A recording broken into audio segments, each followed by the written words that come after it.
पूर्ण लाडक्या बहिणींचे नोव्हेंबर डिसेंबरपासून हप्ते थांबलेले आहेत. काही बहिणींचे 6,000 रुपये थांबलेले आहेत, काही बहिणींचे 4,500 रुपये थांबलेले आहेत. तर ज्या बहिणींची रक्कम थांबलेली असेल त्यांनी 30 एप्रिलच्या पहिले KYC दुरुस्ती करून घ्यावी, कारण ही अंतिम मुदत आहे. यानंतर मुदतवाढ भेटेल की नाही ते सांगता येत नाही, परंतु ही अंतिम मुदतवाढ आहे. आता यानंतर मुदत मिळणार नाही, कारण ऑलरेडी 2-3 वेळा मुदतवाढ मिळालेली आहे. त्यामुळे ज्या बहिणींची KYCची दुरुस्ती बाकी असेल त्यांनी पटकन दुरुस्ती करून घ्यावी. ओके, चला आता सध्या चर्चा पुन्हा एकच चालू आहे की 3,000 रुपये वाटप 2 महिन्याचे, 21वा हप्ता आणि 22वा हप्ता या 2 महिन्याचे 3,000 रुपये वाटप केले जाईल असं बोललं जात आहे.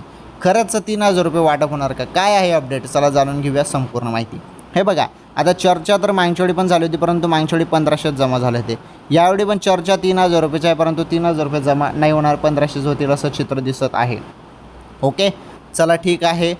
हप्ता किती काय हो, परंतु वेळेवर आता ते जमा व्हायला पाहिजे, कारण भरपूर दिवस झाले परंतु शासनाने अजून हप्ता सोडलेला नाही.